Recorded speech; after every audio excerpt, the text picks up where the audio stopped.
So, if you're a manager, you're probably hearing about AI all the time. It's everywhere, right? But what does it actually mean for your team, for your business? Well, today, we're going to cut right through all that noise. We're going to look at AI not as some complex, scary code, but as a practical toolkit, a set of tools you can actually use to solve real-world problems. Let's jump in. Okay, before we even open up that toolkit, we have to tackle the big question on this slide. How is AI really different from the regular software we use every day? Getting this distinction is absolutely key because it completely changes how we think about solving problems. Now this slide, this is where it gets really interesting because it shows how AI flips the whole script. See on the left, with normal programming, we give the computer data and a set of explicit rules. The computer follows those rules and spits out answers. Pretty straightforward. But look at the right. With machine learning, we give the computer data and the answers. Think about it. We show it thousands of pictures already labeled cat or dog. The machine's job is to look at all those examples and figure out the rules for itself. It's not being programmed in the old sense. It's literally learning. So let's open up this toolkit, shall we? We're going to look at three main tools inside. And the key for any manager is just knowing which tool to grab for which job. The very first tool we're going to pull out is all about making predictions. This thing is the real workhorse of the AI world. It's perfect for forecasting and sorting. Think about any business question that starts with, what's going to happen next? Or, which bucket does this fall into? Yep, that's a job for this tool. The technical name for this tool is supervised learning. And honestly, the analogy on the slide is the perfect way to get it.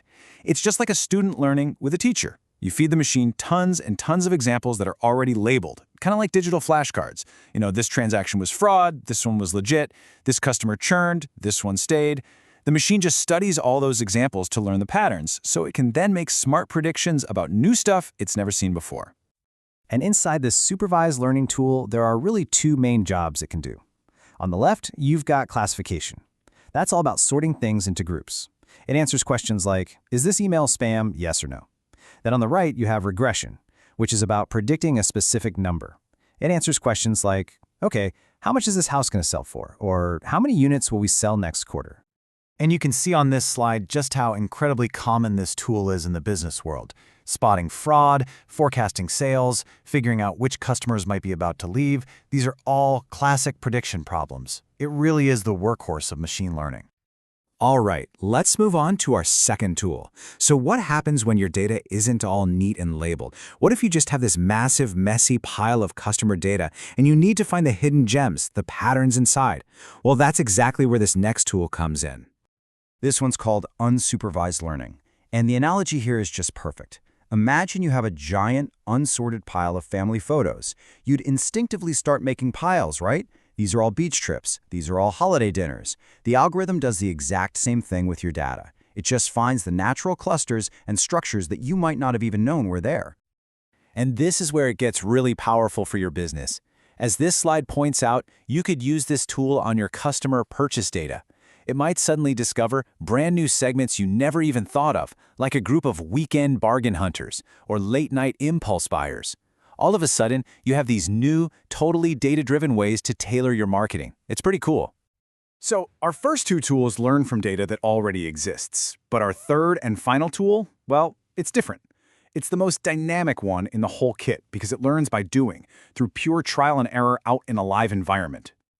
This is called reinforcement learning, and the best way to wrap your head around it is to think about training a puppy. You have an agent, that could be a robot, or it could just be a piece of software, and it tries an action. If that action gets it closer to its goal, it gets a reward, a little digital treat. If it doesn't, it gets a penalty.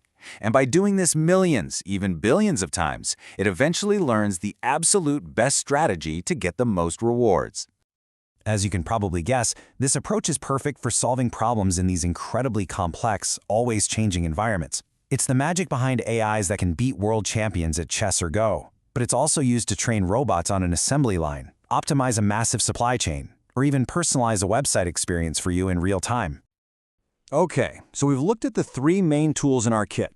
Now for the most important part. How do you, as a manager, actually put them to work? Let's walk through a simple playbook to bring it all together. This simple framework has 4 steps. Step 1, and listen, this is the most critical part.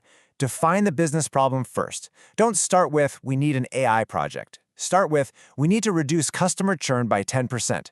See the difference? Step 2, identify the task type. Is reducing churn a prediction problem? Or maybe we need to find patterns in why customers leave. Step 3 is easy now. Apply the right tool. If it's prediction, you grab supervised learning. And finally, step 4, and this is so important, acknowledge the risks. We're talking about your data here. Is it biased? Do you even have enough of it? Answering these questions early is what separates a successful project from a very expensive experiment. So there you have it, the Manager's AI Toolkit. The goal here isn't to turn you into a coder. It's to make you a better problem solver by knowing which tool to reach for and when. Which brings us to the real question on the screen. Now that you know what's inside the toolkit, what problem are you going to solve first?